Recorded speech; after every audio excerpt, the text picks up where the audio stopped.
Hello everyone, this is Helios Raven. I tell you how you do it, even if you don't care. And again, I do apologize for the long delay in getting the videos out. It's mainly because of the crazy holiday season and all my different other channels that I'm working on. You know, it's just so hard to find time for everything, you know, with Gen Game and Fearless Games, which, if you haven't subscribed to yet, please do. It's a really great channel, going to be full of great videos. Some of them you may notice as like doubles from this channel, because I think they're just really good, and I've learned some new stuff since then. I want to redo them for that sake, and get some new videos from other guys too. It's really great, and you know, hopefully, you know, that will expand to bigger and better things than what I could do on this channel alone. And so, you know, that's neither here nor there. Like, gonna try and, you know, do this. I'm working on another video right now, the Apollo video, which should be up at the same time as this one. And so, while we're waiting for that one to encode, going to do this little video here. A person on one of my channels, I forget the name of the YouTube channeler, that user that made the comment on my Battle of Dornpor Afterthoughts video. I'll put his name down here for it. Asked me about attaching Forge World Ordnance markers to stands. So, when you get a stand from Games Workshop, you get these little markers, these little ships on these little stands, and they come with these epic stands. They're from Warhammer 40k Epic, and then they just sit in there, and boom, you're done. Now, the problem is with this is Forge World made a couple of the Ordnance markers they didn't make, because they only made Chaos and Imperial Guard for my awareness, and they basically just said, people just use these markers instead.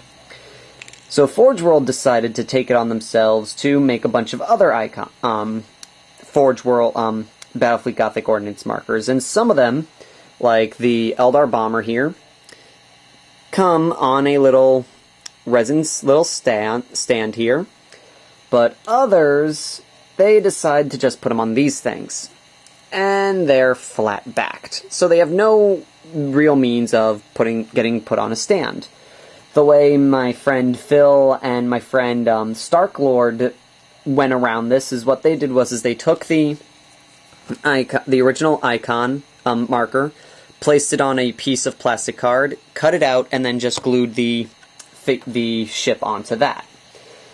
But that's not really that neat of an idea, because, you know, you got these cool things that are popping out like this. You want them to be a little bit more than just that. So what we do is this. This is how we basically get a flight stand. So you'll end up with this little guy right here. So what you do is you take your little ship, and you have to make sure you carve it out very carefully, because this, at least with the Eldar fighters, is this flange here is so paper thin. It's the same thinness as the ship, so they kind of become one with the ship, making it where if you break them off, you run a risk of ripping the whole model off. So you need to take like a modeling knife and really precisely carve and clean out the whole thing really nicely. And when you're done at that point, you take a drill bit, and with your little hand drill, you drill a small hole into the ship. And what I tend to do is I tend to place the ship on top of my finger, and take the drill bit and place it on the bottom and slowly drill upwards.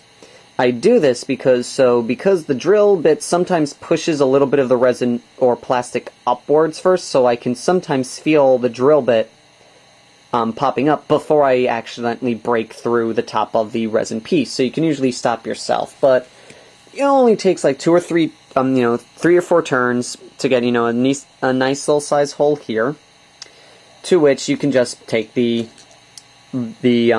pin pole and stick it through onto the model. So what you do is you take a little bit of glue, and you basically just run it along the tip of the pin. And once you got it all down, you take the pin and you place it in that tiny hole that you made. And you just press your finger down to make sure that the fighter stays level. And because resin and superglue go so well together, this dries near immediately. And there you are. You got a ship on a pole. So now it makes it easier to attach it to the stand later on.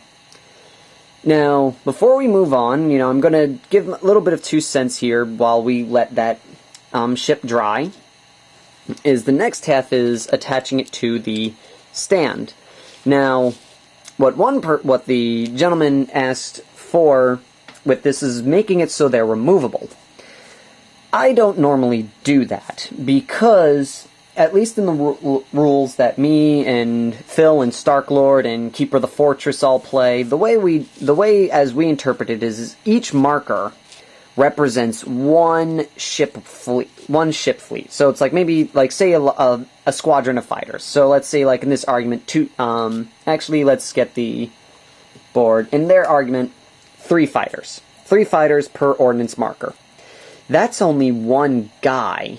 So, if this gets hit, it's not, you lose 1 ship, you lose 2 ships, you lost all 3. You lose all 3 in one sitting. So, there's really no point in making them removable because, they don't have wounds. They're one-hit wonders. And also then you have to sit there and, have these tiny little things like Starklord had that issue where his dudes kept, breaking off, and he's like, so many pieces and markers missing pieces and all that.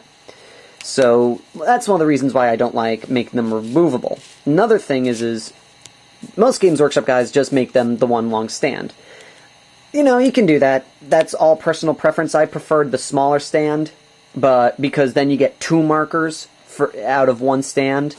But that there in its all front is a matter of taste. The one other issue with making removable pieces then is the fact that you have to question what part of the base counts as the marker. So like say for example I have a set of bombers.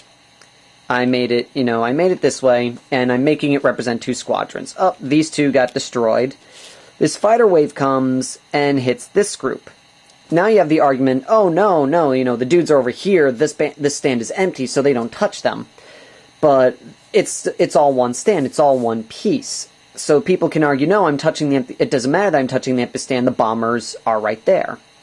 On the flip side, say if this were a ship, one person can go, oh no, the bombers are over here, their ship didn't touch the stand, this is empty space because these ships were removed. It causes more issues than it does simplicity with the markers. And the only other time it would be really needed would be in fighter bomber waves. Because I would, most of the time fighter bomber waves are one piece. They're one pieces when it comes to, touching blast markers and all this front. Depending on the rules, the way we interpret it, it does indicate that one fighter marker can remove an entire wave.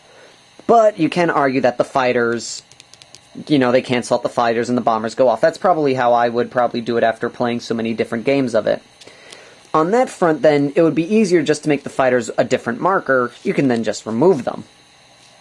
And that would be it. No ifs, ands, or buts. And then the bombers keep moving on. But that's my 2 cents. I mean, if you want to make them removable, by all means, that's the one great thing about this hobby is you can basically set it up the way you want. And you can run, and you can do representations however you want, as long as your opponent is cool with it. So, in my sense, in my stasis, what I would do with mine is at this point, I would just take some green stuff, glob the guy on, and if they pop out, super glue them back on. But to make the stand magnetizable, how would I do that? There is 2 ways of making them magnetized. One is putting a piece of metal there, which I don't recommend, because magnets are stronger when they're touching other magnets. And from the research I have done, Magnets lose their strength when they're coming in contact with another piece of metal. Granted, it's a slow process, but it still does, and they actually retain their strength when they're attached to another magnet. So I would leave it as magnet to magnet. What I would do then is I would take two magnets, find the two poles, okay, so they're attached right here. I would then split them apart. Okay, now I lie that one flat, and I take this one, dab a little bit of glue inside this piece, and glue the guy right on. Now, with this setup, I now know the piece of this magnet that's touching the table will connect with this piece right there. At that stage of the game, I would take my fighter, which I've cut down the size to the height that I want him to be. I would take a little bit of Zap-A-Gap or whatever glue you're using and dab a little glue on him and glue him directly to the magnet. So the fighter's on the magnet at that point. And what I would do, so let's see, okay, take a little bit of glue and dab him on the magnet. And so we'll wait for it a little bit to dry, and there you go. Now he's standing on the magnet piece. Let's see if I pick him up. See, there he is. He's on the magnet now. What I would do at this point then is I would take a little bit of green stuff and green stuff around the bottom where the pole meets the magnet. This way, surprisingly, green stuff supports very well magnets. Like if I on most of my Imperial Guard tanks with the magnetic sponsons, what I really just did was I took a magnet, glued it to one side of the tank tread, put the magnet on, added some green stuff, and attached it to the sponson. And the green stuff holds. Like, it holds very well. So that would make it where you could, because like right now on this front, the magnet's just going to rip right off the stand. So what I would do then is I would green stuff it up to give it some extra support. And this way, if the magnet does break off, you can then just put a little bit of glue on the bottom of the green stuff, like a tiny pin drop, glob it back on the magnet, and the magnets will separate, and they'll stay their separate ways. And that's how I would do it. So, boom, that's the problem. See, the magnet ripped right off. That's why I would put some green stuff on there. It seems really crazy, but I assure you, once the green stuff has dried on the magnet and the pole, and they become one piece, you take a little bit of a modding tool, just, really get it in. The green stuff will support the magnet enough so that when you apply a pull force, you will remove the bit and the magnet will stay on. And then you can remove the markers as you see fit. That's how I would do it. So you would need these really tiny, thin magnets. You don't need super powerful ones. The thinner the better to make them sit on the stand and then once you have them all, they'll pop on and off. But that's how I would do it. I would, just place the magnet in here, glue it down, glue the stand to the other magnet, green stuff the stem to the magnet, let dry overnight, and you're all set and ready to go. So that's how I would do that. Thank you all for watching. I hope this answered the question about this. If not, feel free to send me another comment or something, and I will try and clarify it in a private message, anything else that I may not have made clear. So, that's all for now. Until next time, this is Helios Raven, signing off.